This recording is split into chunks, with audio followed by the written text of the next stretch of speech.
Assalamualaikum warahmatullahi wabarakatuh. Salam Om Swastiastu, Namo Buddhaya, salam kebajikan untuk kita semua. Sini saya akan mempresentasikan tentang analisis sistem rujukan pasien dari puskesmas ke rumah sakit daerah. Dosen pengampu yaitu Bapak MR dan SKM MKes. Studi kasus, pemerintah daerah X sedang menghadapi permasalahan serius dalam sistem pelayanan kesehatan, khususnya pada mekanisme rujukan pasien dari puskesmas ke rumah sakit daerah. Beberapa permasalahan utama ditemukan antara lain, yang pertama, kapasitas rumah sakit rujukan yang terbatas hingga tidak mampu menampung lonjakan pasien. Yang kedua, koordinasi antar fasilitas kesehatan masih lambat dan tidak terarah. Yang ketiga, adanya sistem informasi rujukan yang terintegritas antar puskesmas dan rumah sakit.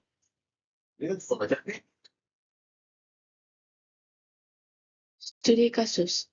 Pemerintah daerah X menghadapi permasalahan serius dalam sistem pelayanan kesehatan, khususnya pada mekanisme rujukan pasien dari puskesmas ke rumah sakit daerah. Beberapa permasalahan utama yang ditemukan yaitu antara lain, yang pertama, kapasitas rumah sakit rujukan yang terbatas sehingga tidak mampu menampung lonjakan pasien. Yang kedua, koordinasi antar fasilitas kesehatan masih lambat dan tidak terarah. Yang ketiga, adanya sistem informasi rujukan terintegritas antara puskesmas dan rumah sakit. Akibatnya sering terjadi penumpukan pasien di IGD waktu tunggu yang lama, dan keterlambatan penanganan pasien gawat darurat. Permasalahan ini menunjukkan bahwa sistem rujukan di daerah tersebut belum berjalan efisien, cepat, dan terpadu. Identifikasi struktur sistem layanan kesehatan. Struktur sistem pelayanan kesehatan di Indonesia terbagi menjadi beberapa tingkatan yang saling terhubung, yaitu yang pertama, ada pelayanan kesehatan primer, puskesmas, dan klinik. Bertanggung jawab terhadap pelayanan promotif dan preventif, melakukan pemeriksaan awal dan rujukan jika kasus di luar kapasitas, memiliki peran penting sebagai gerbang awal pelayanan masyarakat.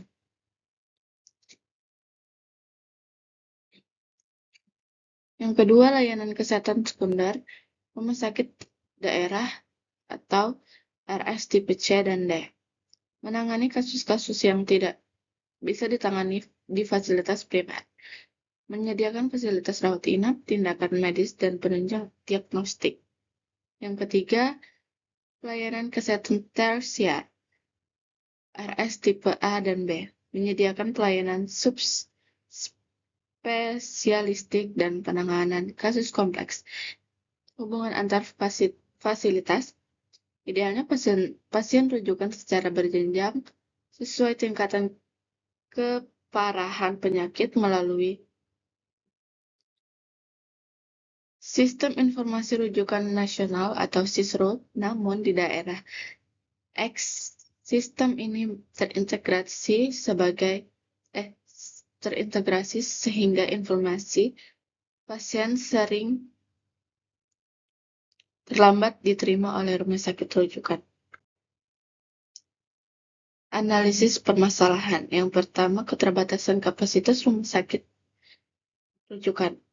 Jumlah tempat tidur, tenaga medis, dan alat medis tidak sebanding dengan jumlah pasien yang dirujuk. Dua, kurangnya koordinasi antar fasilitas kesehatan. Komunikasi antar petugas puskesmas dan pihak rumah sakit sering tidak lancar. Tidak ada prosedur standar yang jelas mengenai alur rujukan. Tiga, keterlambatan sistem informasi rujukan. Sistem SISRUN tidak digunakan secara optimal. Banyak data pasien yang tidak dikirim manual.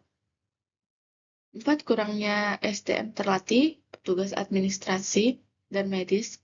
Masih banyak yang belum memahami mekanisme rujukan digital. Kurangnya sosialisasi ke masyarakat. Banyak pasien datang langsung ke rumah sakit tanpa melewati alur rujukan resmi. Dampak. Yang pertama ada penumpukan pasien di IGD, yang kedua penurunan mutu pelayanan, yang ketiga keterlambatan penanganan kasus gawat darurat. Ya, rancangan solusi. Untuk mengatasi permasalahan tersebut, beberapa solusi yang dapat dilakukan antara lain, yang pertama optimalisasi sistem informasi rujukan atau sistem SISRUT, melatih semua tenaga administrasi dan medis agar mampu menggunakan sistem secara efektif, mengintegrasikan data pasien antar fasilitas kesehatan dan secara real time. 2. Penguatan fasilitas pelayanan kesehatan primer. Meningkatkan kapasitas pelayanan di puskesmas agar tidak semua kasus dirujuk ke rumah sakit, menambah tenaga kesehatan dan peralatan medis di fasilitas primer. Ketiga, meningkatkan kapasitas rumah sakit rujukan.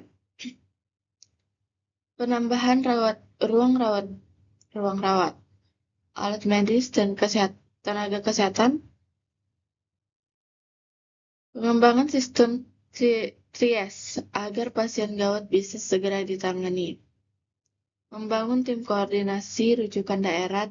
Tim ini berfungsi untuk memantau arus rujukan, mengevaluasi dan memperbaiki alur komunikasi antar fasilitas, edukasi, memberikan pemahaman tentang pentingnya mengikuti alur rujukan sesuai sistem CKN. Pemetaan peran profesi. Yang pertama, administrasi rumah sakit. Mengelola dokumen rujukan dan memastikan data pasien dikirim ke rumah sakit tujuan dengan cepat. Mengatur sistem antrian pasien rujukan agar tidak terjadi penumpukan. Yang kedua, bidan atau tenaga medis puskesmas melakukan screening awal terhadap pasien dan menentukan kebutuhan rujukan, berkoordinasi dengan rumah sakit rujukan mengenai kesiapan tempat dan tenaga medis. Yang ketiga, tenaga kesehatan rumah sakit memberikan pelayanan sesuai tingkatan rujukan dan melaporkan balik hasil perawatan ke fasilitas asal. Yang keempat, Dinas Kesehatan menyusun kebijakan dan melakukan evaluasi berkala terhadap sistem rujukan di wilayah kerja, memastikan fasilitas kesehatan terhubung dengan sistem sesuai. Rekomendasi kebijakan. Beberapa rekomendasi kebijakan konkret untuk Dinas Kesehatan. Yang pertama, penerapan sistem rujukan terintegritas. Semua fasilitas kesehatan wajib menggunakan aplikasi SISRUT dan melaporkan data pasien secara online. 2. Pelatihan dan workshop petugas rujukan. Dinas Kesehatan perlu menyelenggarakan pelatihan rutin bagi petugas puskesmas, klinik, dan rumah sakit agar memahami alur rujukan digital. 3. Penambahan kapasitas rumah sakit daerah. Pemerintah perlu mengakolasikan anggaran tambahan untuk meningkatkan sarana prasarana dan tenaga medis di rumah sakit rujukan.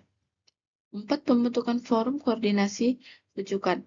Forum ini bertujuan mempertemukan semua pihak terkait puskesmas, rumah sakit, atau dinas kesehatan untuk evaluasi dan perbaikan sistem secara berkala.